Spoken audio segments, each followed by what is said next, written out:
ये क्या चल रहा है बिहार में विधानसभा चुनाव में? कभी किसी को निकाला जाता है, कभी किसी को बुलाया जाता है। अभी पावर स्टार पवन सिंह को फिर से बीजेपी ज्वाइनिंग करवाया गया।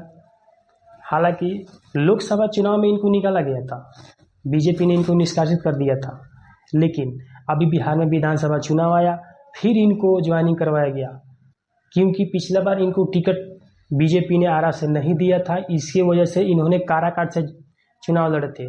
वहाँ पे उम्मीदवार बीजेपी के उपेंद्र कुशवाहा थे, उनको टक्कर दिए। वहाँ पे बहुत बड़ा बीजेपी को नुकसान पहुँचा। इसकी वजह से फिर से पवन सिंह को बीजेपी में ज्वाइनिंग करवाया गया बहला फुसला कर। खाली भोजपुरी इंडस्ट्री में चलता है कि पावर यहीं से चालू होता है, पावर यहीं ख़त्म होता है, लेकिन नहीं, बीजेपी के आगे कोई राजनीति में पावर स्टार नहीं चलेगा। वो जब चाहेगा लात मार देगा, जब चाहेगा अंदर ले लेगा। इसी तरह आईपीएस आनंद मिश्रा को बक्सर से पहले आईपीएस से बीजेपी में ज्वाइनिंग किए, फिर बीजेपी ने उनको टिकट नहीं दिया, फिर निकाल दिया।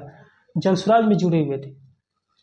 जनसुराज में जुड़ने के बाद फिर विधानसभा जब चुनाव नज़दीक आया तो पता चला कि वो फिर बीजेपी में ज्वाइनिंग कर रहे हैं। ये क्या चल रहा है? ये लोग अपने को खुद पे निर्भर नहीं है कि हमें कौन से पार्टी से लड़ना है, कौन से नहीं। तो ये क्या जनता को देखेंगे, जनता का क्या वहाँ का क्षेत्र का विकास करेंगे?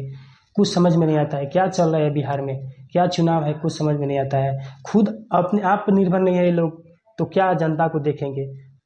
आप इस पे कुछ क्या बोलिएगा कि कभी आनंद मिश्रा आईपीएस, क्योंकि पढ़े लिखे इंसान है, वो बीजेपी छोड़ते हैं, बीजेपी लात मारती है उनको, फिर बीजेपी ज्वाइनिंग करते हैं। पहले जन स्वराज ज्वाइनिंग किए थे, फिर जन स्वराज को छोड़ के फिर बीजेपी में इस बार विधानसभा चुनाव में 2025 का ज्वाइनिंग किए। ये क्या चल रहा है? कुछ समझ में नहीं आता। बिहार में क्या होगा, इस बिहार को क्या होगा कोई नहीं बता सकता। केवल अपने सत्ता से सबको मतलब है, जनता को बारे में कोई नहीं सोचता है। धन्यवाद।